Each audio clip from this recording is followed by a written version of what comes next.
Napenda kutumia nafasi hii kama mtandao wa tetezi wa haki za binadamu kuendelea kutumia nafasi yetu ya kulishauri taifa pale ambapo tunaona kwamba kuna uhitaji wa kupata ushauri wa mambo kadhaa ambayo yanaendelea kutokea katika taifa letu. Ni wazi kwamba wote mnafahamu kabisa kwamba tulikuwa na zoezi la uchaguzi ambalo lilipitia changamoto nyingi, hasa maandamano ambayo yalipoteza maisha ya watu wengi wa Tanzania, lakini pia mali pamoja na shughuli zingine zote za uchumi kukwama. Mtandao wa tetezi wa haki za binadamu kwa muda wote tumekuwa mstari wa mbele kufuatilia matukio na kutoa mwongozo na kushauri. Tumekuwa tukijitahidi kuepuka kuwa walalamikaji. Tumekuwa tukijitahidi kuepuka kukemea peke yake bila kutoa mwongozo au kutoa mashauri au solution, tuseme kwa lugha ya Kiingereza, ya nini kifanyike ili kuondokana na changamoto hizo. Tulifanya hivyo kabla ya uchaguzi, lakini hata baada ya uchaguzi hatukukoma au hatukusita kuendelea kushauri nchi, kushauri wa Tanzania, kushauri viongozi namna gani tunaweza tukaenenda katika kipindi hichi ambacho taifa limegawanyika, taifa liko katika mtanzuko mkubwa wa namna gani tunaweza tukaenda tukiwa wamoja na tukiwa na amani ambayo tumezoea kwa muda mrefu. Tunapenda leo kutumia nafasi hii kushauri viongozi wetu kuanzia Rais Samia, viongozi wote wa nchi hii pamoja na Watanzania wote kwa ujumla, namna gani tunaweza tukarudi katika misingi ile ya kwetu ya kitaifa tukiwa na amani na utulivu. Kwanza kabisa tunapenda kuzungumza kwa sehemu kubwa na Mheshimiwa Rais Samia. Tunapenda kukumbusha kwamba Rais Samia alipokea nchi ikiwa katika changamoto nyingi sana ambazo sisi kama watetezi wa haki za binadamu tulikuwa tunazipigia kelele katika awamu ya 5. Na ndani ya muda mchache toka amechukua nchi mwaka 2021 tuliona ni kwa namna gani ambavyo kwa nguvu zake, kwa jitihada zake mwenyewe aliweza kuirudisha nchi katika hali ya tabasamu, hali ya umoja, hali ya utulivu kwa kutumia falsafa ya R4. Falsafa ya R4 ndio ilifanya uongozi wa Rais Samia ndani na nje ya Tanzania ukasifika, ukatukuka, na sisi sote tukaamka kupongeza hatua hizo ambazo walikuwa wanazichukua, ambazo kila mtu alifurahia, makundi yote, sasa za kiraia, waandishi wa habari, vyombo vya habari, Watanzania wa kawaida, wafanyabiashara, vyama vya upinzani, wote tuliona kwamba hatua ile ni ya msingi. Nadhani hata yeye mwenyewe moyoni mwake alikuwa katika mazingira ambayo anaona kabisa anaitendea haki Tanzania. Tunataka kusema ni nini? Ni kwamba tunamshauri Mheshimiwa Rais Samia kwamba hatua alizozichukua kuiweka nchi katika mazingira mazuri yale aliyoyafanya katika miaka miwili ya kwake ya uongozi, tena mazingira ambayo alipokea kwa uongozi mwingine, nadhani kipindi hichi ana uwezo wa kufanya vizuri zaidi, kwa sababu changamoto ambazo tunazizungumzia leo zimetokea akiwa yeye ndio kiongozi mkuu wa nchi. Kwa hiyo anaweza akafanya vizuri zaidi kama aliweza kufanya kuirudisha nchi katika utulivu, amani na mshikamano baada ya kupokea kijiti kile kutoka kwa marehemu Magufuli. Tunaamini kabisa haya ambayo yametokea chini ya uongozi wake, ambayo anafahamu vizuri, anaweza akayafanyia vizuri zaidi, akatumia falsafa ya R4 na tukarudi katika mazingira ya utulivu kabisa, umoja, amani na mshikamano kama taifa. Bado tunaendelea kumsisitiza Mheshimiwa Rais kwamba hasione haya wala asione aibu kurudi chini na kutumia falsafa hizi kipindi hichi ambapo zinahitajika zaidi kuliko wakati mwingine. Taifa wote ni mashahidi kwamba tumegawanyika na tunaendelea kugawanyika kwa misingi mingine ambayo pengine haikuwa hata sehemu ya mgogoro huu ambao tunaendelea nao. Kwa hiyo ushauri wetu ni kwamba, cha kwanza, Mheshimiwa Rais pamoja na viongozi wengine wote waelewa Watanzania sasa hivi wanahitaji kusikilizwa zaidi. walio wengi wa Tanzania hasa vijana wanahitaji kusikilizwa zaidi. Kwa hiyo tunashauri viongozi watoe nafasi kubwa sana ya kuwasikiliza Watanzania. Yaani wao waongee kidogo sana, Watanzania ndio waongee sana, kwa sababu katika hali ya kibinadamu, katika hali ya kawaida, mtu anapokuwa na nyongo kwa mfano nyingi, akitapika mara nyingi, manake ile nyongo inaondoka. Au mtu akiwa na tatizo la tumbo limechafuka, akienda kuendesha mara nyingi tumbo linakuwa safi. Tuwaache Watanzania wazungumze, hasa wale ambao wana maumivu. Ndio tiba ya kwanza ambayo tunaweza tukaitumia, ni kuwaruhusu Watanzania wazungumze, wasikilizwe kwa makundi, hasa vijana ambao ndio walikuwa sehemu kubwa ya majanga ambayo yametokea katika nchi yetu. Kwa hiyo tunamshauri Mheshimiwa Rais atenge muda wa kuwasikiliza vijana. Watu ambao wanapaswa kuwasikiliza kwa nguvu zote na kwa utulivu kabisa ni vijana. Tumeona amekutana na watu wengine, lakini mpaka tunapozungumza sasa hivi hatujaona jitihada inayofanyika ya kukutana na vijana wa nchi hii, ambao wengi ndio wana madai ya msingi ambayo wamekuwa wakiyabebea, masuala mazito ya kitaifa. Kwa hiyo tunadhani, na sisi tulidhani kabisa, na kama bado tunashauri, kama inawezekana, kabla ya hata hiyo tarehe 9 ambayo vijana wamepanga maandamano yao, ni vizuri namna zikaendelea kufanyika za kuwazungumza nao na kusikiliza hoja zao na kuwekea mkakati wa namna gani zile hoja zinafanywa kazi. Lakini jambo lingine la msingi ambalo tunasisitiza ni kwamba hili kuliponya taifa, ni lazima tukubaliane kwamba kuna mambo ambayo lazima tuyafanye. Na sisi tunashauri na tumeendelea kushauri kwamba cha kwanza, ili kuliponya taifa, ni lazima tukubali ukweli. Ni lazima tukubali kwamba tuna changamoto. Wote kwa pamoja, kila anayesimama mbele ya mic, kila anayesimama mahali popote pale, lazima tukakiri kwamba tuna changamoto. Na hiyo changamoto tuijue kwa mapana yake, ni changamoto kubwa kiasi gani. Kabla ya uchaguzi hatakuwa na majanga ya watu kufa, mali kuharibiwa, tulikuwa tunazungumza changamoto zingine. Lakini baada ya uchaguzi tuna majanga mengine yamejitokeza, vifo na mambo mengine. Tuzungumze ukweli, tujue masuala ya vifo, tujue mali zilizoharibikiwa, tujue vitu vyote vilivyotokea. Huo ndo mwanzo wa kuanza kutibu taifa. Kwa hiyo tusiogope kuzungumza ukweli. Sisi kama Tanzania tutafute ukweli aliyotokea, alafu tusonge mbele. Hiyo ni hatua namba 1. Kuna mambo 10 lazima tuyafanye. Ya kwanza, kama nilivyosema, ni kukubali ukweli. Kukubali ukweli. Lakini jambo lingine ni kukomesha aina zote za uchochezi zinazoendelea kujitokeza.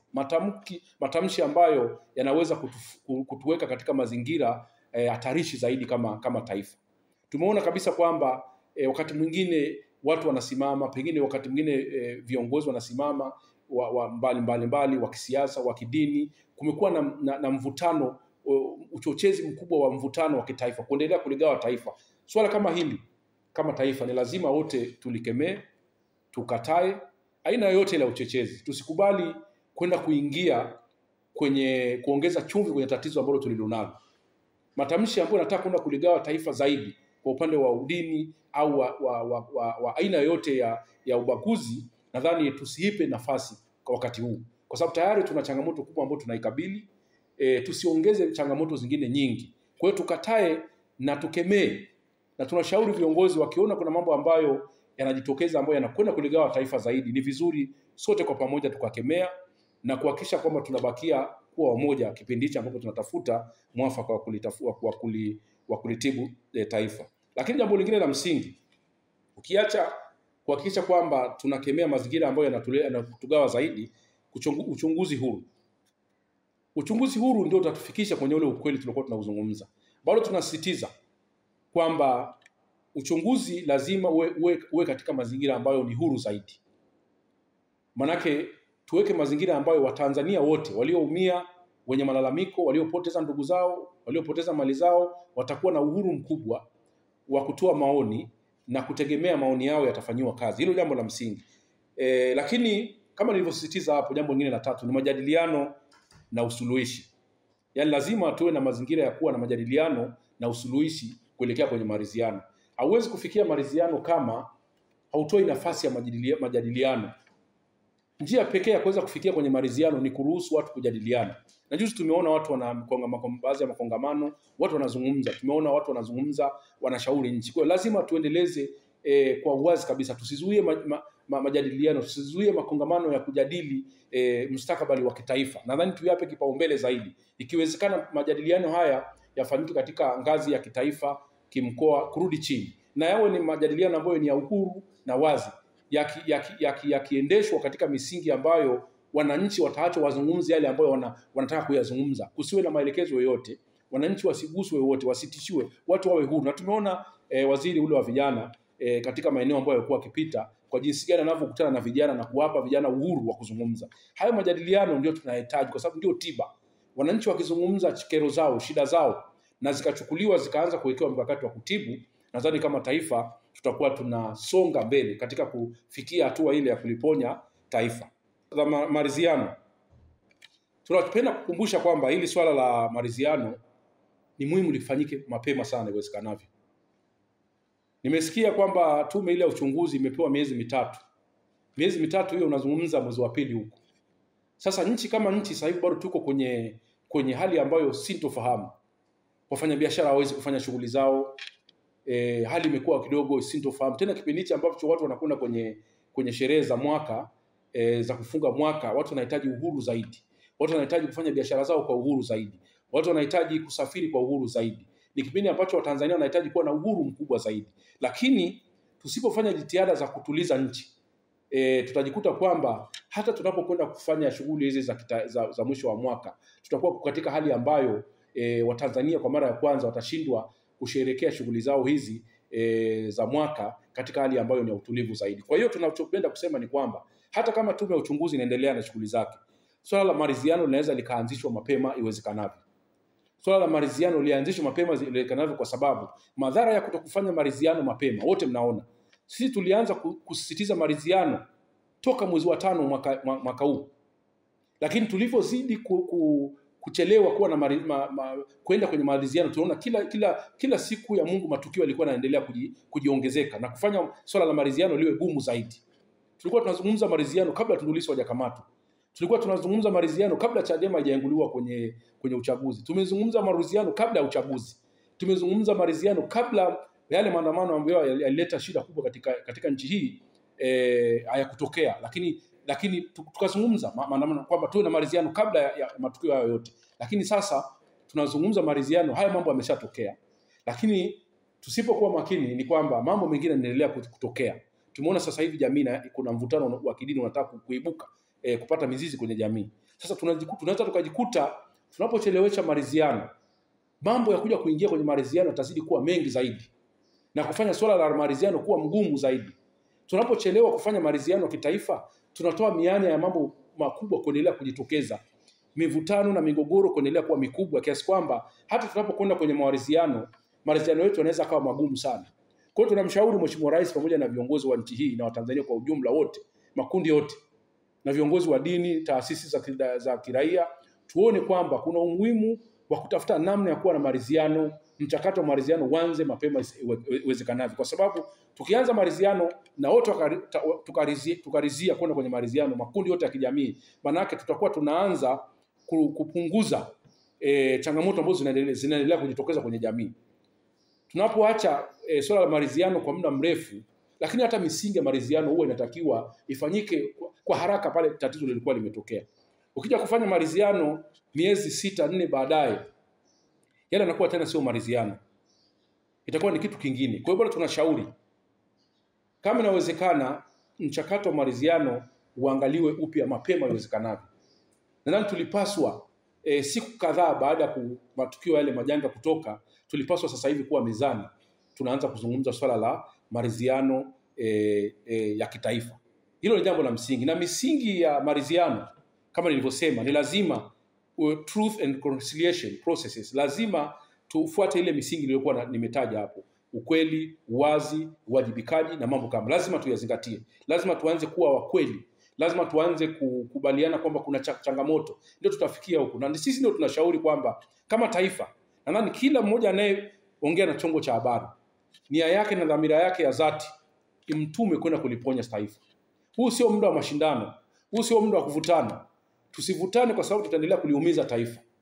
Nadhani wote tumepata madhara yaliyotokea tarehe 29 na kuendelea. Sidhani kama kuna mtu ambaye hajapata madhara kwa yale ambayo yametokea tarehe 29.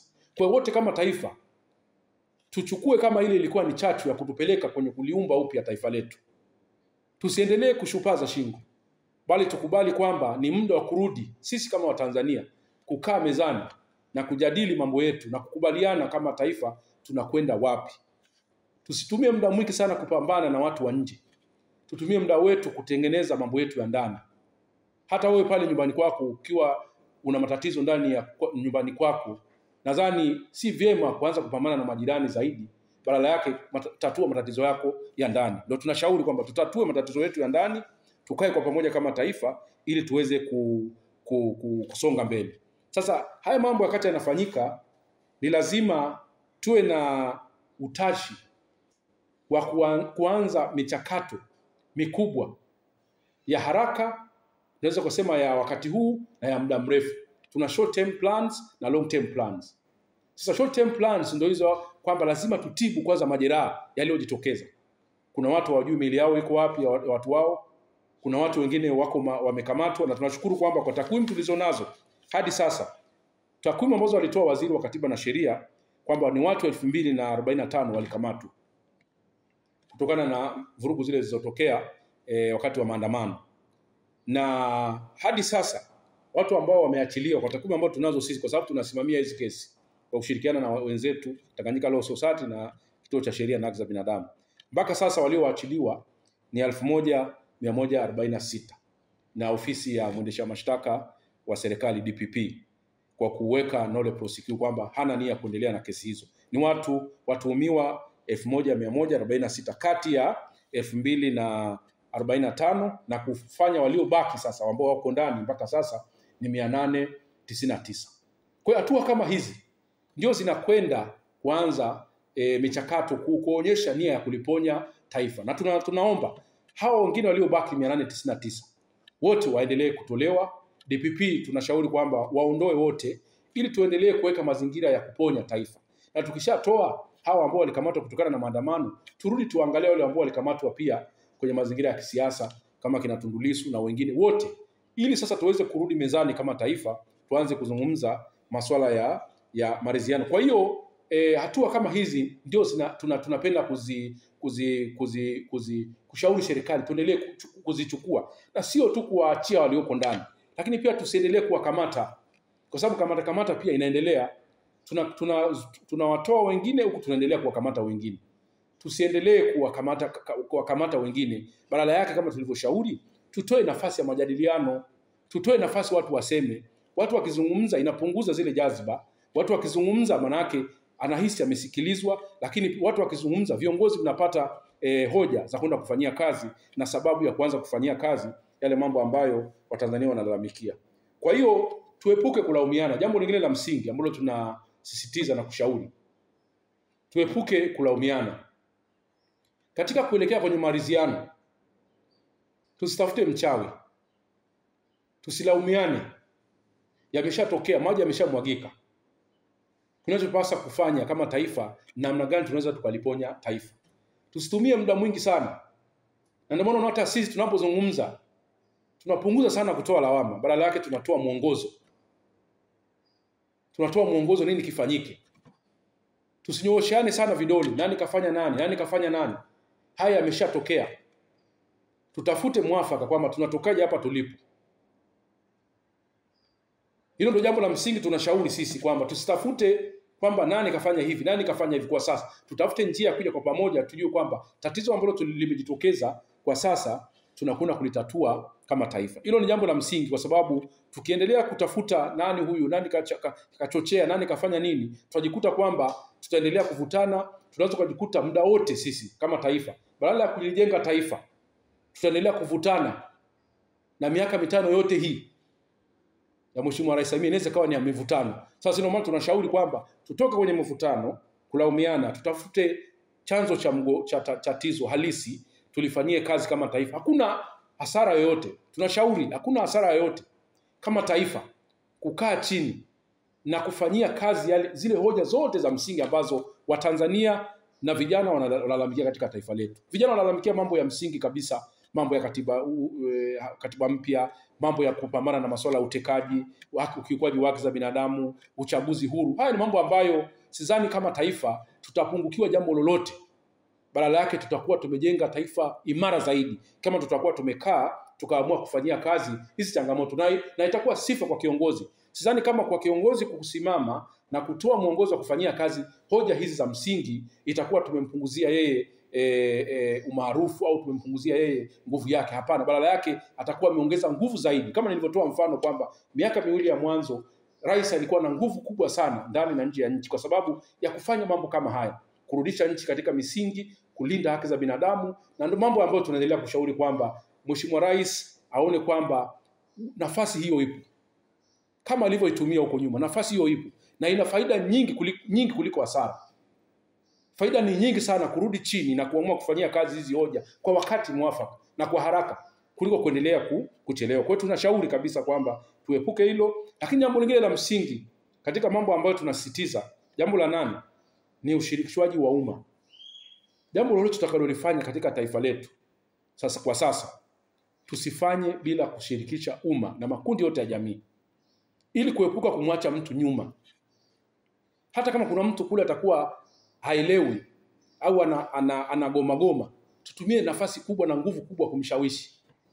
Tukae tuwe pamoja kama taifa ili tuweze kusonga mbele. Tusifanye jambo lolote, na washauri viongozi wangu wa nchi hii, tusifanye jambo lolote bila kuwashirikisha Watanzania kwa makundi yao, kwa ukubwa wao, hasa vijana ambao ndio wenye malalamiko makubwa mengi zaidi ya yale makubwa ambayo tumeyataja. Wana malalamiko mengine mengi ambayo ni muhimu wakasikilizwa. Kwa hiyo ushirikishwaji wa wananchi katika kila hatua na kusikiliza. Kama wananchi hawataki jambo fulani, tukubali kubadilisha, twende na jinsi wananchi wanavyotaka, kwa sababu hawa ndio nchi yao hii. Hawa ndio wanatuelekeza sisi viongozi nini cha kufanya. Kwa kama kuna jambo ambalo wananchi hawapendezi nalo, ni vizuri kusikiliza na kufanyia kazi.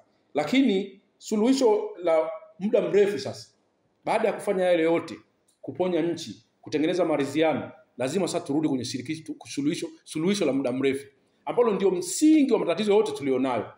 Ni kurudi kufumua mifumo ya uongozi na utawala na katiba mpya ya taifa letu na kuleta katiba mpya. Tukitaka sasa tupate mwarobaini wa kudumu baada ya kufanya haya mambo mengine yote tuliyosema, kutengeneza maridhiano, kuliponya taifa, kukaa sawa, kurudisha nchi katika umoja, kuponya yale majeraha yaliyotokea, hili sasa tuweze kuwa na suluhisho la kudumu, lazima sasa tukiwa tumeshatulia kama nchi, kwa sababu hatuwezi kufanya mambo mengine makubwa kama kutengeneza katiba mpya katika mazingira kama ya tulionayo sasa hivi ambapo tumegawanyika, na mgawanyiko unazidi kuwa mkubwa sana. Kama ni shimo linaendelea kuwa ndefu zaidi, swala la udini linataka kujitokeza. Maana tutashindwa hata kutengeneza katiba mpya kama tukiendelea kuchelewa na kufanya kwamba mgawanyiko uendelee kuwa mkubwa zaidi. Tunachosema nini ni kwamba baada ya kuweka nchi sawa, baada ya kurudi kuwa wamoja, baada ya kukaa na kuzungumza na kunywa chai kwa pamoja kwa makundi yote, viongozi wa dini, taasisi zote, wanasiasa, makundi yote, tukawa kitu kimoja, nadhani sasa tunahitaji katiba mpya. Katiba mpya ambayo tutaitengeneza sasa itibu majeraha ya muda mrefu. Vyanzo vya matatizo tulionayo leo yanatokana na mfumo wetu wa uongozi na utawala na katiba mpya. Sasa tukitengeneza katiba mpya, tutakuwa 50% ya matatizo tunayoyaona leo yatakuwa yameondoka.